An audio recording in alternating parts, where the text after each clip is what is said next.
Continuing with the front seat, here's the back of the original. This is the passenger side. The door is on this side. It has this seam here, which I've duplicated. I'll show in a minute. I have to put those two holes in yet on the driver's side. I'm keeping this one together because I want to sample upholstery beyond my experience or expertise or sometimes even ability. This is something they seem to like to do, is they have a seam on an edge, and they did the same thing on the seat base for the front seat. I'm trying to duplicate this at the moment.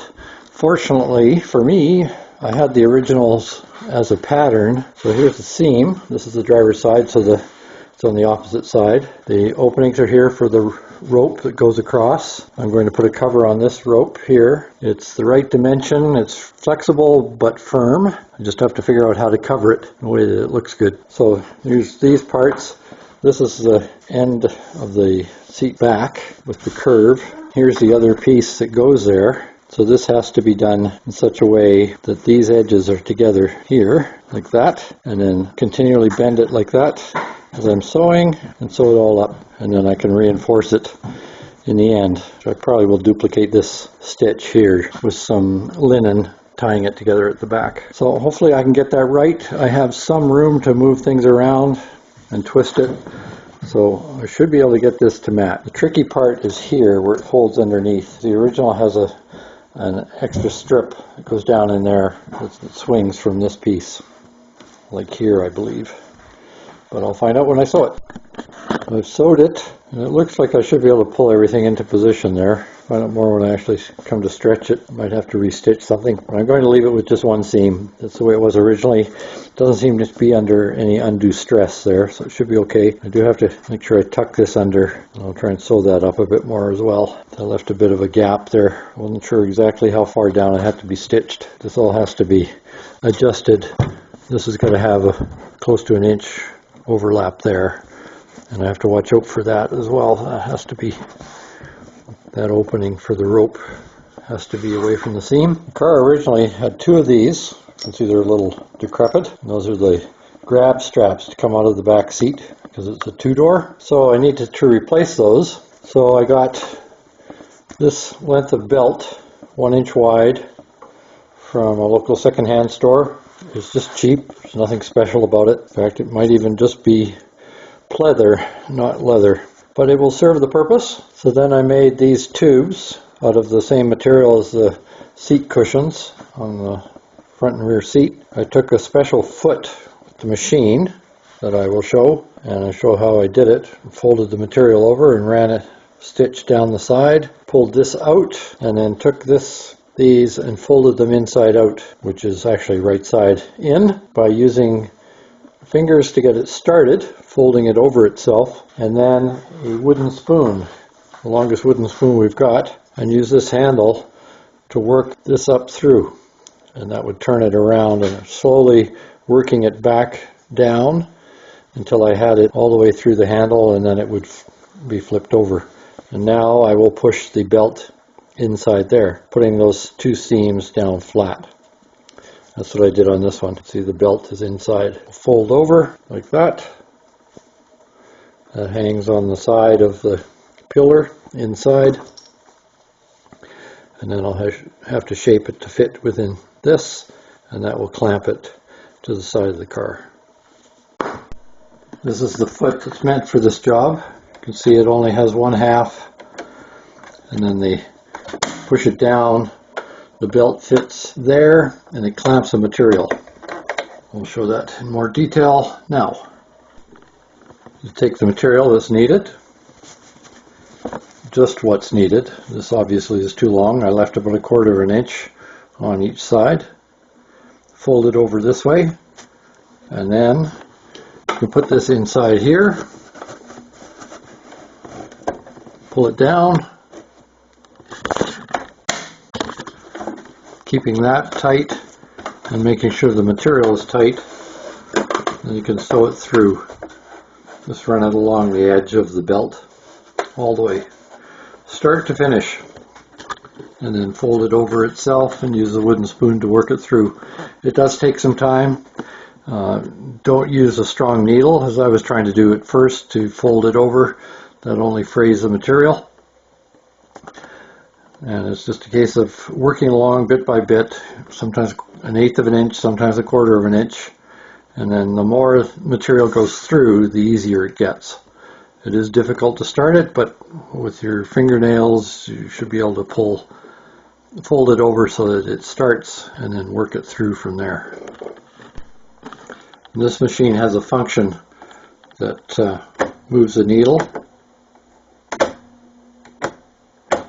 So I moved it over, in this case the B position, which is to the left, so that it runs down now with just clearing the belt.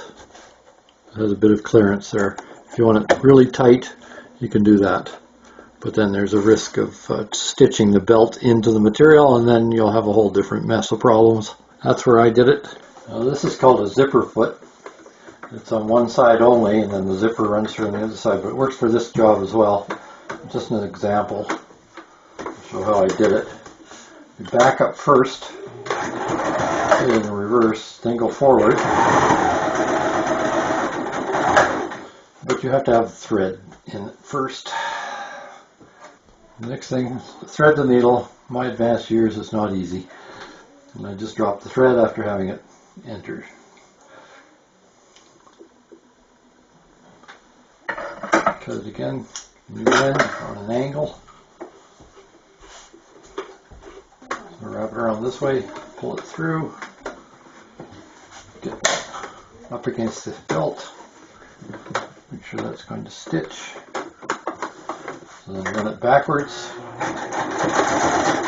and then forwards. It overlaps and it won't come undone. And just run it along like that, keeping it tight, and doing it all the way down.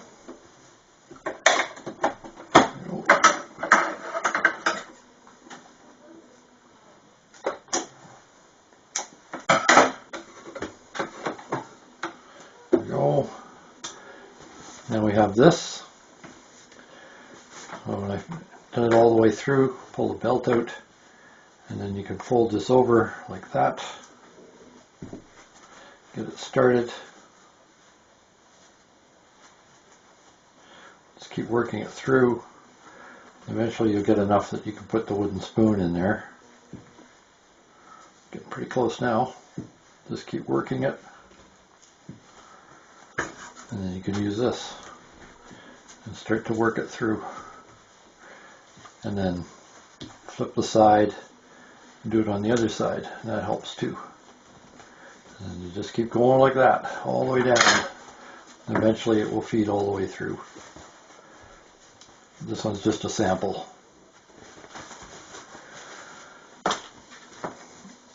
Now I will press this flat and make sure that seam is flat and folded away from each other. Start the belt and then work it through. And you can slide it with the wooden spoon as well.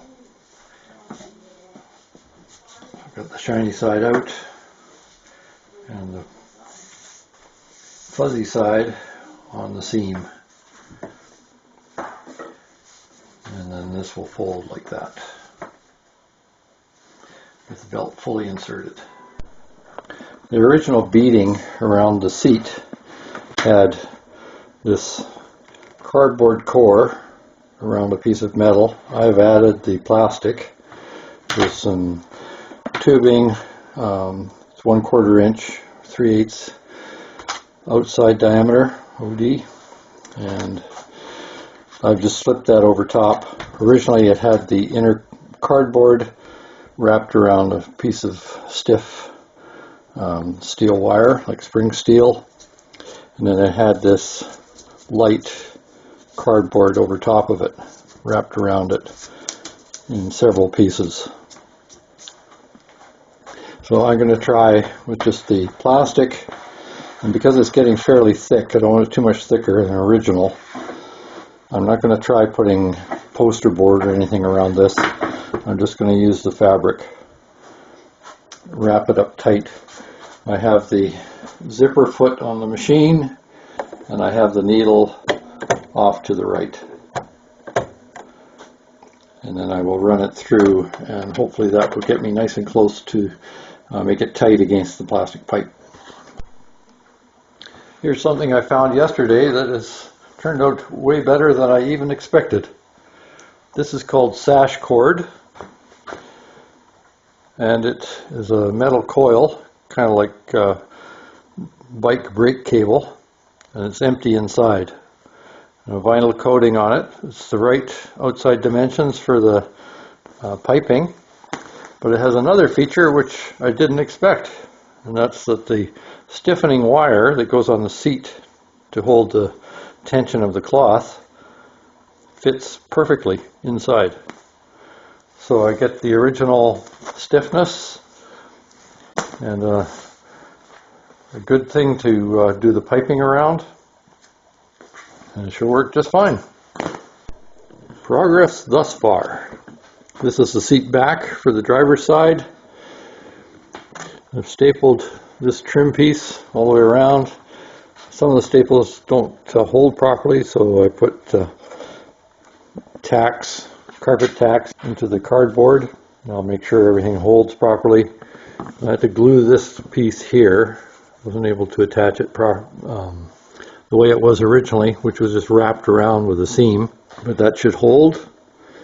I've taken the rope on the back, covered it, replaced it. I don't know how it was attached originally, so I've looped it around before it goes through the hole, attached some hog rings into the rope, and drilled these holes to stop it from pulling out. And then these holes were enlarged, so the screws weren't holding properly, so I just put on these speed nuts. So a bit more to do there. It's okay. The rope is covered. Looks like this isn't fitting quite right. Do something with that. This is the seat back. Had lots of parts that I didn't quite dimension it correctly, so I was able to shrink most of it. See how it looks when it's actually sitting upright. And this part was really loose, and it's all shrunk quite nicely, so that should work. I did take this all apart and re-sew it, bringing this further up, and I don't really want to do it again. It's a big job. All the stitching has to be removed all the way along, and then moved up, and everything resized. So, see how that fits, and I'll put it in the car and see how it looks. That's the seat so far. I tried it with the little bench there, and it actually is pretty comfortable. It's got good lumbar support, which is kind of surprised. Thought it might not. But that's what it looks like. Folds forward, folds back naturally, or doesn't. Maybe not. Nope, stays forward. It's got the rope, the top piping, a few little spots here and there that aren't perfect,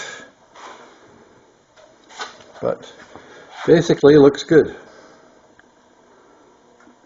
Looks new anyway. The first seat I did, I had a lot of trouble with the puckering on this corner, and I think some of it had to do with the fact that I sewed this portion, the side bolsters, first, and then sewed this front cover onto the piping. What I'm going to try this time is I'm sizing everything up with the piping and the front cover, the seat back, and run it around so it looks good. And then once I have all that the way I want it and stitched up, then I will add the bolsters. So I think I'm going to have to do the driver's seat again. It's just not sitting properly on the corner, and it has a weird, it starts off forward on this side and goes to the back on the other side at an angle. So that all has to be redone, I think. And I also, there's no way I could match it. I could not do this front cover seat back the same as the driver's. That's what happens when you're a beginner. So I'm going to try that, see how it works. I think it should give a better result. So far so good. Looks like it should fit. Everything pulls into position here. It's going to depend on where I put the bolsters and how I tighten them up, tension them, but it should work. It looks better than the other one did. So the preferred method appears to be do the seat back first, then the bolsters. One thing I should mention is to make sure you know the material. This looks good on that side.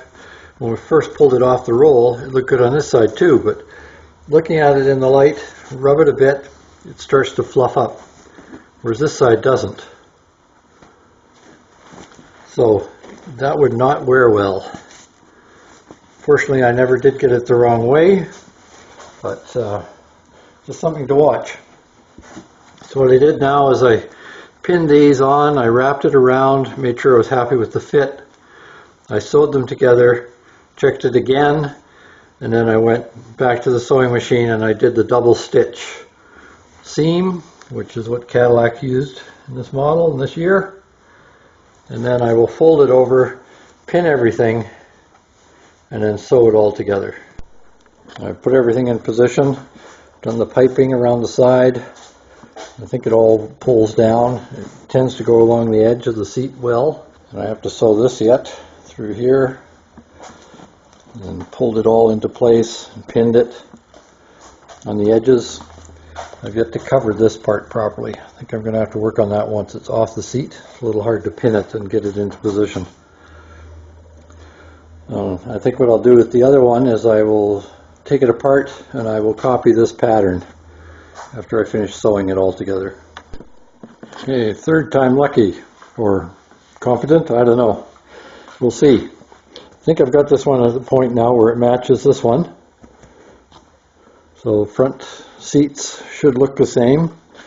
I do have one problem here with the piping. I ran it all the way through on this one, and it wasn't long enough on this one. And I didn't notice when I went to make that one that this one has it hidden. So I'm not sure how obvious that will be. I'll see when I get them put together. I don't really want to take this apart again, but I can if I have to. So other than that, it seems like it should fit. I have a bit of trimming to do here. I will flip it over and finish attaching the linen that holds the material on, but this one is too big at the moment, so I have to cut some of that off. Likewise with this one. I made these pieces extra big because I had trouble the time before, so I was quite willing to donate a bit of the fabric in order to get it right. On to the final fitment. Here is the back of the seat back cover for the front seat. This is the passenger side, because the piping and the curved edge are towards the door. I have to put the strip on that will allow me to tie it to the frame of the seat. The reason I'm using this, because it doesn't shred, whereas this material will shred and it'll pull out and it'll eventually come loose. So, interested in making it last. I think it's also a good idea to start with the simplest and to work to the more complex, and to work first with the things that are going to be hidden. So it's a good thing I started with the back seat. Now I've learned a few things for the front seat. So especially when you're learning, like I am, it's good to start simple and hidden. So what I'm going to do this time is I'm going to double it over. So normally I will run a thread through this twice. This time I'm going to double it over so that it pulls like that, so it has a stronger edge. So I'll sew the first one, and then I fold this over and sew a second row right beside it. That should make it nice and strong, and there should be no fraying of this material. Before I do the second row stitching, I like to try and check the fit, make sure everything's okay. So I see a couple of spots here, like this has to be brought further down. Got a couple spots where the stitching is not quite right. So I'll fix those, and then I get to check the fitting of the bottom portion as well. Here, to where I have to attach the linen. That should do it, and then I can do the double row. I might check it one more time after I finish stitching those bits. One thing I forgot in my rush was to put these metal rods in. They get sewn into seams on the linen to attach to the back, and that prevents this puckering that's taking place here. So I'm going to have to take it apart and sew them in. To be a beginner, that's what happens. And there's the passenger seat. It's the back end view. Seems they're working out pretty well. That should have been tightened up some more. I'm not sure I'm going to worry about that. It's very hard to get the seat together, the way it clips in, the way the cushions clips into the back. But there's the passenger rope at the back, the handhold. Haven't tucked that in yet there. I've tucked it in across the front, or the top rather. So now I just have to straighten out the other one, which has still got some pieces sticking up. And this one doesn't, I can't get this to clip in properly yet, so still have to work on that. It's a happy day. The front seat is complete. I'm fairly happy with it, although there are some areas that I'm not happy with, but I think I will let it go the way it is. Maybe a little more tightening there, stretch that out. But fits in, the bead looks good, everything fits well.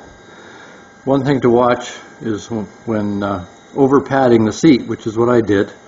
Originally it had about 1 inch of felt and then fibrous material to give it some softness. I put in 2 inches of high density foam. So it sits a little higher than it did, which makes the legs closer to the steering wheel. But it's still quite comfortable. And my legs don't hit the steering wheel when the seat does compress when you sit on it. One thing I did have trouble with was underneath here, where it folds. I had to really stretch it to get it to fold under. Originally I had hog ringed this, and so the cloth that is used to tension it was still visible. So I had to take that apart and tie it further in and pull it down. But it helped to get more wrinkles out, and it has a nice contour to it now. So there's the front seat and a back seat. So I might do a little bit more on that one, but it is complete. Up in the corner there, it's a bit puffed. Interior is coming along. Thanks for watching. Now the part I had trouble with, or one of many, was the front. Originally I had left too much of the linen. It pulls this around to anchor it. Exposed, I thought this went into a track, but it doesn't, so I had to redo that and pull it tighter. I had it originally hog ringed along here, so I had to remove those, pull it tighter and get it to wrap around like it was originally.